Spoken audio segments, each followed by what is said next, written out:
በኢየሱስ ክርስቶስ የቤዛነት ሥራ ምክንያት እግዚአብሔር ወደ ሕይወታችን ካመጣቸው በረከቶች፣ ሶስተኛ ከሕግ እርግማን ሁሉና ከጠንቋይ እርግማን ተዋጅተን ነፃ ወጥተናል። የሕጉም እርግማን የነበልዓምም እርግማን ፈጽሞ በእኛ ላይ ሊሰራ አይችልም። ኢየሱስ ክርስቶስ ስለኛ ምትክ ሆኖ ስለኛ ቤዛ ሆኖ ከሕግና ከነበልዓም ከአስማተኞቹ ከጠንቋዮቹ እርግማን ነፃ ምን ብሎናል? አውጥቶናል። እናመሰግንሃለን። ክብር ላንተ ይሁን። ስለዚህ እዚህ ቤት ያለን እኛ የተባረክን እኮ ነው። የተባረክን። ጠንቋይ ስምህን ወስዶ ቢደግም የእናትህን ስም ወስዶ ቢደግም ፈጽሞ አንተ ጋር የሚመጣው ቀስት እንደ ጠማማ ቀስት ሆኖ ወደ እነሱ ነው የሚመለሰው እንጂ አንተን ሊያገኝህ አይችልም። እግዚአብሔር ደግሞ የሚናገሩትን የእርግማን ቃል ወደ በረከት መቀየር ድሮም ታሪኩ ነው እግዚአብሔር። ምክንያቱም የእስራኤልን ሕዝብ ከዚያ ከግብፅ አገዛዝ ነፃ አውጥቶ በምድረ በዳ እየመራ ሲመጣ የሞዓብ ንጉሥ የሆነው ባላቅ ነገሩ መንፈሳዊ እንደሆነ ስላወቀ ማንን ያስጠራዋል? በልዓምን ሲያስጠራው ግን አስቀድሞ የእግዚአብሔር መልአክ ጌታ ኢየሱስ ተገናኝቶታል። በአፍህ ላይ የማስቀምጠውን ብቻ ከዚህ በኋላ ከዚህ ሕዝብ ጋር በተያያዘ በአፍህ ላይ የማስቀምጠውን ትናገር፣ እንደፈለክ በዚህ ሕዝብ ላይ መፈንጨት አትችል። በልዓም መጣ፣ ብዙ ሙከራዎች አደረገ፣ አንድ ነገር ተናገረ። ረግመው ዘንድ አልተቻለኝም። ለምን?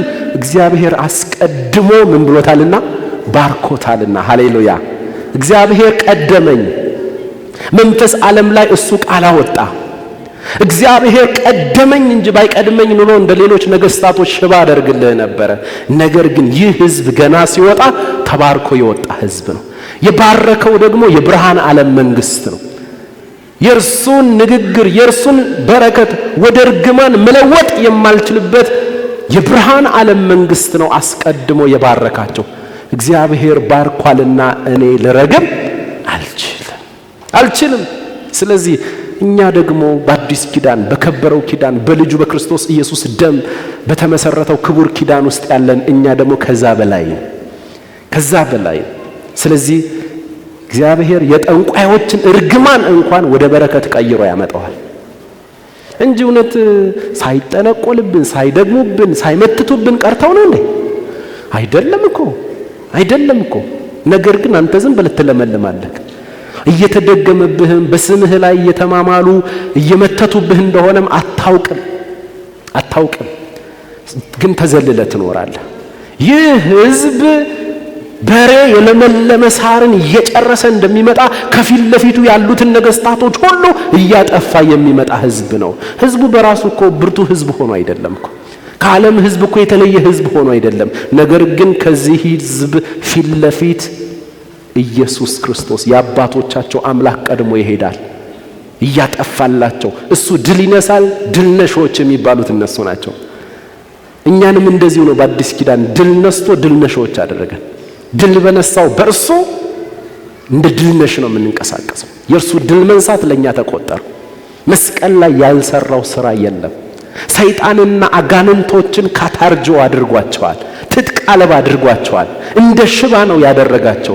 ሰይጣን ሽባ ሆኗል በኢየሱስ ክርስቶስ የቤዛነት ስራ፣ በኢየሱስ ክርስቶስ የመስቀል ስራ ምክንያት ሰይጣን ሽባ ሆኗል። ስለዚህ የሕጉም እርግማን የነበልዓም የጠንቋዮቹ የአስማተኞቹ እርግማን በእኛ ላይ አይሰራም። እድል ፋንታም የላቸው።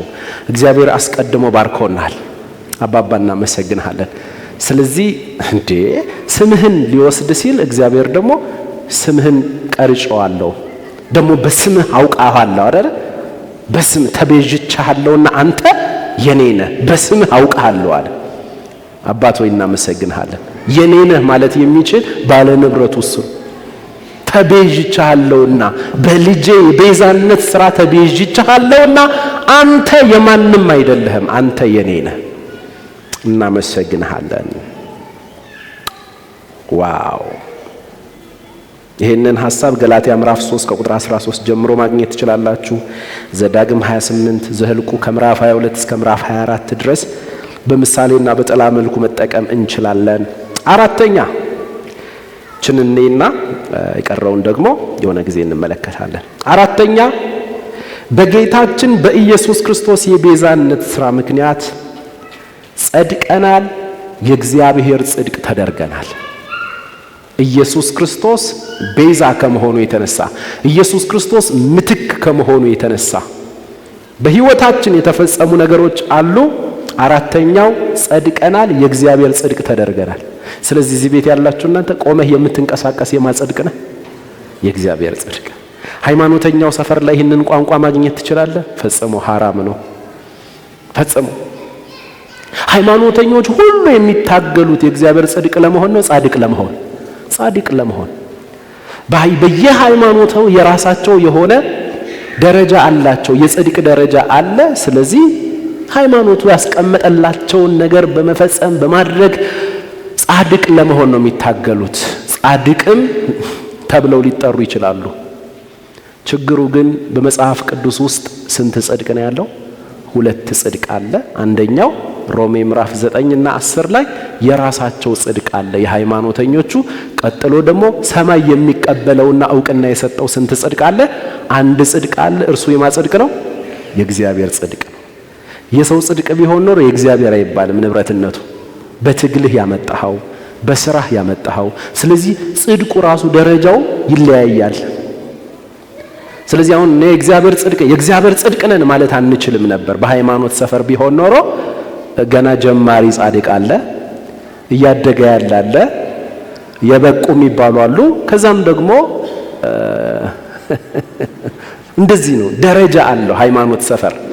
ክርስትና ውስጥ በሰው ሰፈር፣ በሰው ዘንድ፣ በእግዚአብሔር አይን የኃጢአት ደረጃ አለ። ኃጢአት ሁሉ ምንድነው? ኃጢአት ሁሉም ኃጢአትን ሰርተዋል፣ የእግዚአብሔርም ክብር ጎድሏቸዋል። ሁሉም በኃጢአተኝነት አቅጣጫ ልዩነት የለም። እንደዚሁም በክርስቶስ በሆነው የቤዛነት ሥራ የጸደቁ ቅዱሳን መካከል ልዩነት የሚባል ነገር የለም። ምናልባት ጽድቃችንን ኤክስፔሪየንስ ማድረግ ላይ መግለጥ ላይ ልንለያይ እንጂ እሱ የማቹሪቲ ጉዳይ ነው። በክርስቶስ የቤዛነት ሥራ በማመን ግን እዚህ ቤት ያለን ሁላችን ቅዱሳን የእግዚአብሔር ጽድቅ ተደርገናል። ሆነንም አይደለም አድርጎን ነው። ምን ይላል የእግዚአብሔር ቃል? ጥቅሱን እንመልከት። ሮሜ ምዕራፍ 3 ቁጥር 24 ከቁጥር 21 እንጀምረው። አይዟችሁ ጨርሰናል። ሮሜ ምዕራፍ 3 ከቁጥር 21 አሁን ግን በሕግና በነቢያት የተመሰከረለት ይመጣል ተብሎ ሲነገርለት የነበረው የማጽድቅ የእግዚአብሔር ጽድቅ፣ የሃይማኖት ጽድቅ አለ፣ የሰው ጽድቅ አለ።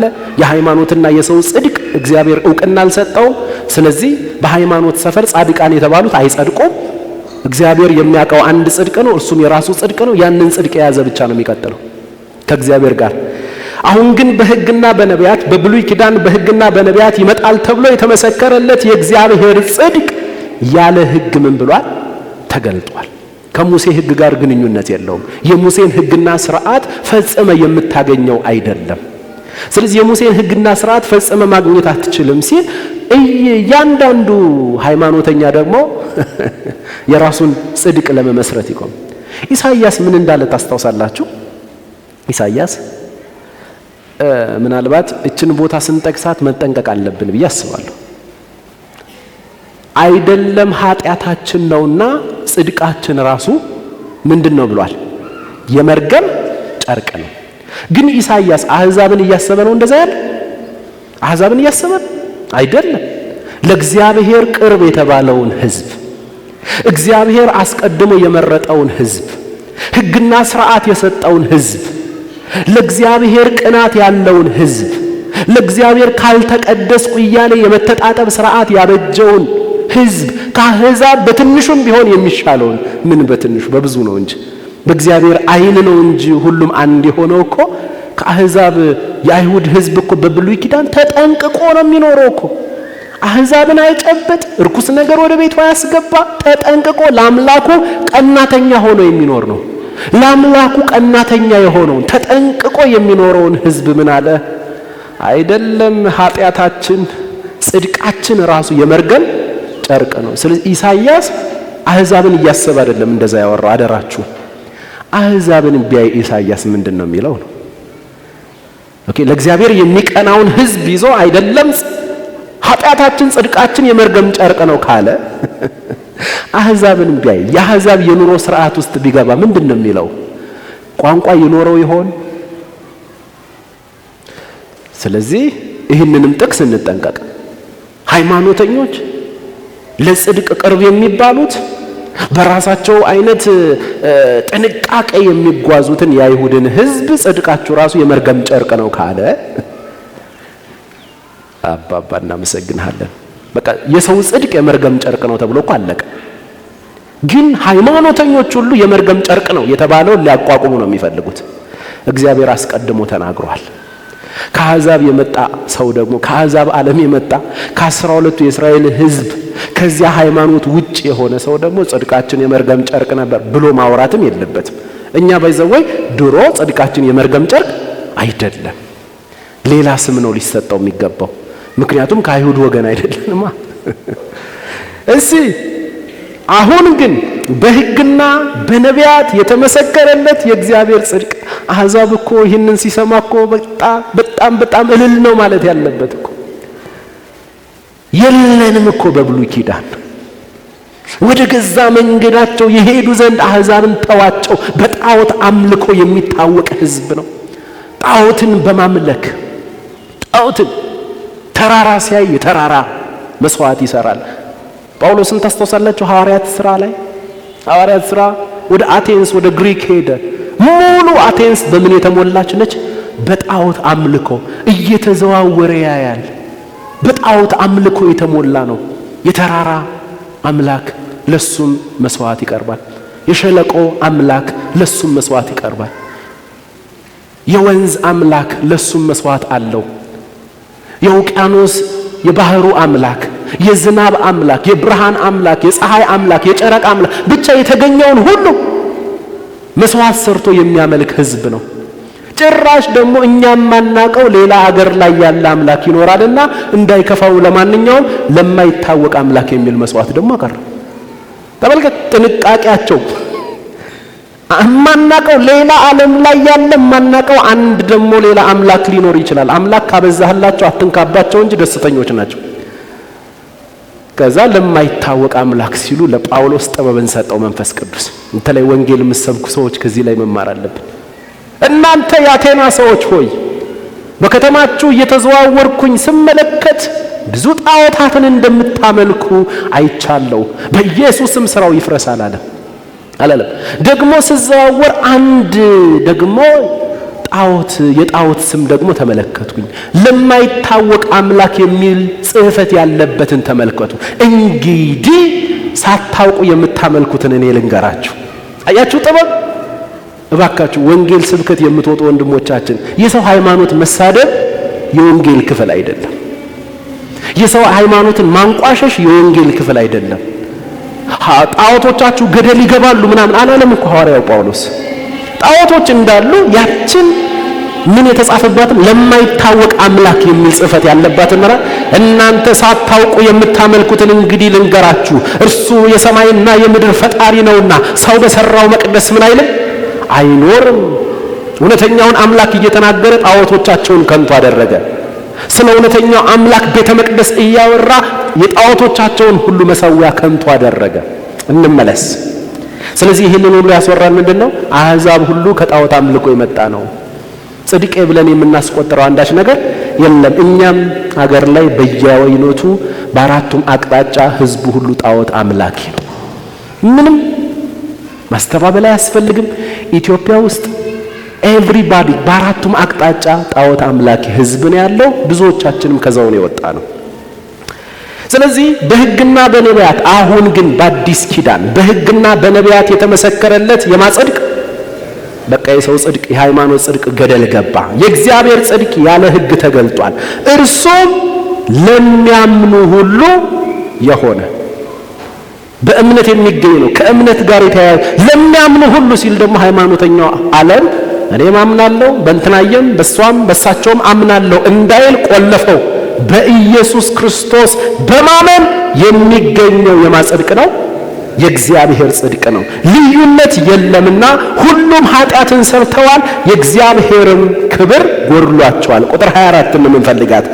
በኢየሱስ ክርስቶስም በሆነው ምን በኩል ቤዛነት በኩል። ስለ ቤዛነት እየተማማርን ያለነው በኢየሱስ ክርስቶስ በሆነው ቤዛነት በኩል እንዲያው በጸጋው ምን ይላሉ?